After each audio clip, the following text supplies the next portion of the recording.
Hello, എല്ലാവർക്കും നമസ്കാരം. പുതിയൊരു വീഡിയോയിലേക്ക് സ്വാഗതം.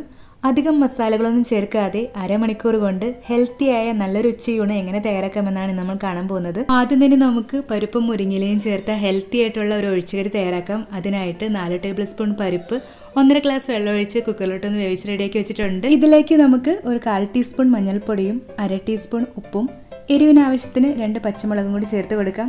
ഒപ്പം തന്നെ 3 കപ്പ് അളവിൽ മുരിങ്ങയില കൂടി ചേർക്കുന്നുണ്ട്. മുരിങ്ങയിലയുടെ അളവ് നമ്മുടെ ഇഷ്ടമനുസരിച്ച് കൂട്ടുകയോ കുറയ്ക്കുകയോ ചെയ്യാം. കൂടെ തന്നെ കറിക്ക് ആവശ്യത്തിനുള്ള 2 ഗ്ലാസ് വെള്ളം കൂടി ഒഴിച്ചിട്ട് എല്ലാം നന്നായിട്ട് ഇളക്കി യോജിപ്പിച്ചെടുത്ത ശേഷം മൂടി വെച്ച് മീഡിയം ഫ്ലെയിമിൽ 3-4 മിനിറ്റ് നമുക്ക് ഇലയൊന്ന് വേവിച്ചെടുക്കാം. മുരിങ്ങയിലൊന്ന് വെന്ത് കിട്ടുമ്പോഴേക്കും നമുക്ക് ക്യാരറ്റും ബീട്രൂട്ടും ചേർത്ത് വളരെ പെട്ടെന്ന് തയ്യാറാക്കാവുന്ന ഹെൽത്തി ആയ ഒരു തോരൻ തയ്യാറാക്കാം. അതിനായിട്ട് സ്റ്റവിലേക്ക് ഒരു പാൻ വെച്ചിട്ട് ഇതിലേക്ക് 2 ടേബിൾ സ്പൂൺ വെളിച്ചെണ്ണ ഒഴിച്ചൊന്ന് ചൂടായതിനു ശേഷം 1/2 ടീസ്പൂൺ കടുകിട്ടൊന്ന് പൊട്ടിച്ചെടുക്കാം. കടുകെല്ലാം ഒന്ന് പൊട്ടി വന്ന് കഴിയുമ്പോൾ നമുക്ക് ഇതിലേക്ക് ഇതുപോലെ ഒരു പകുതി സവാള ചെറുതായി അരിഞ്ഞതും എരിവിന് ആവശ്യത്തിനുള്ള 2 പച്ചമുളകും കുറച്ച് കറിവേപ്പിലയും കൂടി ചേർത്തിട്ടൊന്ന് വഴട്ടിയെടുക്കാം. ഒരു 10-20 സെക്കൻഡ് വഴട്ടി സവാള ഒന്ന് സോഫ്റ്റ് ആയി കഴിയുമ്പോൾ ഇനി ഇതിലേക്ക് നമുക്ക് ഗ്രേറ്റ് ചെയ്ത് റെഡിയാക്കി വെച്ചിരിക്കുന്ന ക്യാരറ്റും ബീട്രൂട്ടും ചേർത്ത് കൊടുക്കാം. ഒരു പകുതി ബീട്രൂട്ടും 2 മീഡിയം സൈസിലുള്ള ക്യാരറ്റുമാണ് എടുത്തിരിക്കുന്നത്. കൂടെ തന്നെ നമുക്ക് ഇതിലേക്ക് ആവശ്യത്തിനുള്ള 1/2 ടീസ്പൂൺ ഉപ്പ് കൂടി ചേർത്ത് കൊടുക്കാം. ഉപ്പ് കൂടി ചേർത്തിട്ട് എല്ലാം നന്നായിട്ട് ഇളക്കി യോജിപ്പിച്ചെടുത്ത ശേഷം മൂടി വെച്ച് മീഡിയം ഫ്ലെയിമിൽ 3-4 മിനിറ്റ് നമുക്കിതൊന്ന് വേവിച്ചെടുക്കാം. മുരിങ്ങയില വേവാൻ വെച്ചിട്ട് ഇപ്പോൾ ഏകദേശം ഒരു 4 മിനിറ്റ് ആയിട്ടുണ്ട്. നമുക്ക് മൂടി ഒന്ന് തുറന്നു നോക്കാം. നമ്മുടെ മുരിങ്ങയിലെല്ലാം ഇപ്പോൾ നന്നായിട്ടൊന്ന് വെന്ത് കിട്ടിയിട്ടുണ്ട്. ഈ സമയം ഉപ്പ് കുറവുണ്ടെങ്കിൽ നോക്കിയിട്ട് ചേർത്ത് കൊടുക്കാം. ഇനി നമുക്ക് ഫ്ലെയിം ഓഫ് ചെയ്തിട്ട് ഇതിലേക്കൊന്ന് താളിച്ച് ചേർക്കാം. ഇലക്കറി ആയതുകൊണ്ട് താളിച്ച് ചേർക്കുമ്പോൾ നമ്മൾ ഇതിലേക്ക് കടുകും കറിവേപ്പിലയും ഒന്നും തന്നെ ചേർക്കുന്നില്ല.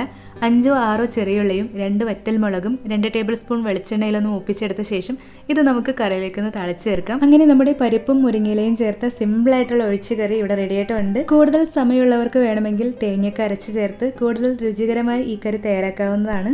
നമ്മുടെ ക്യാരറ്റും ബീട്രൂട്ടും വേവാൻ വെച്ചിട്ട് ഇപ്പോൾ ഏകദേശം ഒരു 3 മിനിറ്റ് കഴിഞ്ഞിട്ടുണ്ട്. ക്യാരറ്റും ബീട്രൂട്ടും എല്ലാം നന്നായിട്ടൊന്ന് സോഫ്റ്റായി വെന്ത് കിട്ടിയിട്ടുണ്ട്.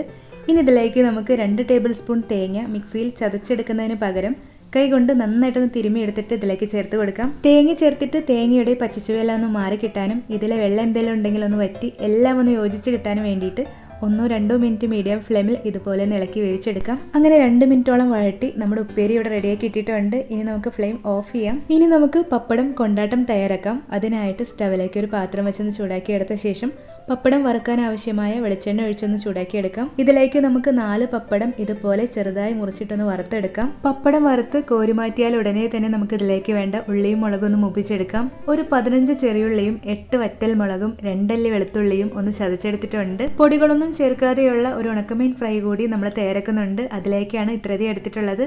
ഇത് നമുക്ക് ഈ വെളിച്ചെണ്ണയിലേക്ക് ഇട്ട് കൊടുത്തിട്ട് നന്നായിട്ടൊന്ന് മൂപ്പിച്ചെടുക്കാം. ഉള്ളിയും മുളകും നന്നായിട്ടൊന്ന് മുരിഞ്ഞിട്ടി കഴിഞ്ഞാൽ ഇതിലേക്ക് നമുക്ക് കുറച്ച് കറിവേപ്പില കൂടി ചേർത്തിട്ടൊന്ന് ഇളക്കി യോജിപ്പിച്ചെടുക്കാം. ഇനി നമുക്ക് ഫ്ലെയിം ഓഫ് ചെയ്തിട്ട് ഇതിന്റെ 4/3 ഭാഗം ഉണക്കമീനിലേക്ക് ചേർക്കാനായി മാറ്റി വെക്കാം. ബാക്കിയുള്ളതിലേക്ക് നമ്മൾ ഫ്രൈ ചെയ്ത് മാറ്റി വെച്ചിരിക്കുന്ന പപ്പടം കൂടി ചേർത്ത് ഇളക്കി യോജിപ്പിച്ചെടുക്കാം. അങ്ങനെ നമ്മുടെ പപ്പടം കൊണ്ടാട്ടം ഇവിടെ റെഡി ആയിട്ടുണ്ട്. ഇനി നമുക്ക് പൊടികൾ ചേർക്കാതെയുള്ള ഉണക്കമീൻ ഫ്രൈ തയ്യാറാക്കാനായി തുടങ്ങാം. കുറച്ച് കട്ടി കുറഞ്ഞ് മാന്തള് തള പോലുള്ള മീനുകളായിരിക്കും ഇതുപോലെ ഫ്രൈ ചെയ്യാനായിട്ട് കൂടുതൽ നല്ലത്. ഉണക്കമീൻ നന്നായി ക്ലീൻ ചെയ്ത് ഉപ്പെല്ലാം കളയാനായിട്ട് വെള്ളത്തിലൊന്ന് കുതിർത്ത് വെച്ച ശേഷം ഇതുപോലെ പൊടികളൊന്നും ചേർക്കാതെ വെളിച്ചെണ്ണയിലൊന്ന് വറുത്തെടുക്കാം. ഒരു സൈഡ് നന്നായിട്ടൊന്ന് ഫ്രൈ ആയി കിട്ടിക്കഴിഞ്ഞാൽ നമുക്ക് അടുത്ത സൈഡ് കൂടി ഇതുപോലെ ഒന്ന് മറിച്ചിട്ട് ഫ്രൈ ചെയ്തെടുക്കാം.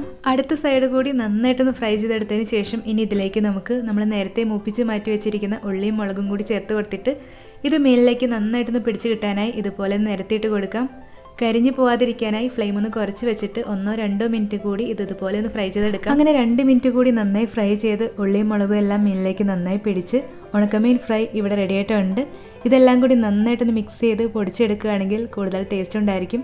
ഇതിപ്പോൾ വീഡിയോ ആയതുകൊണ്ട് അങ്ങനെ പൊടിച്ചെടുക്കുന്നില്ല. അങ്ങനെ നമ്മുടെ കറികളെല്ലാം ഇവിടെ റെഡി ആയിട്ടുണ്ട്. ഇനി നമുക്കിത് കഴിക്കാനായിട്ട് റെഡിയാക്കാം. ഒഴിച്ച് കറി ആവശ്യത്തിനൊഴിച്ച് കഴിക്കാനായിട്ട് ചെറിയൊരു ബൗളിൽ സെർവ് ചെയ്യാം. കൂടെ തന്നെ പപ്പടം തണുത്തു പോകാതിരിക്കാനായിട്ട് മറ്റൊരു പാത്രത്തിൽ എടുത്ത് വെച്ചിട്ടുണ്ട്. ഇനി നമുക്ക് ചോറിന്റെ സൈഡിലായിട്ട് ഉപ്പേരിയും ഉണക്കമീനും കൂടി വിളമ്പാം. ഉണക്കമീനിന്റെ കുറച്ച് പൊടി കൂടി ഇതിലേക്ക് ഇട്ട് കൊടുക്കാം. കുറച്ച് ഒഴിച്ചു കറി ചോറിന്റെ മുകളിലായിട്ട് ഒഴിച്ചു കൊടുക്കാം. അങ്ങനെ നമ്മുടെ കുറഞ്ഞ സമയം കൊണ്ട് തയ്യാറാക്കാവുന്ന ഹെൽത്തിയായ നാടൻ ഉച്ചയൂണ് ഇവിടെ റെഡി ആയിട്ടുണ്ട്. വീഡിയോ ഇഷ്ടമായെങ്കിൽ ലൈക്ക് ചെയ്യാനും നിങ്ങളുടെ വിലയേറിയ അഭിപ്രായവും നിർദ്ദേശങ്ങളും കമന്റ് ചെയ്യാനും മറക്കരുത്. മറ്റൊരു വീഡിയോയുമായി ഉടനെ കാണാം. താങ്ക്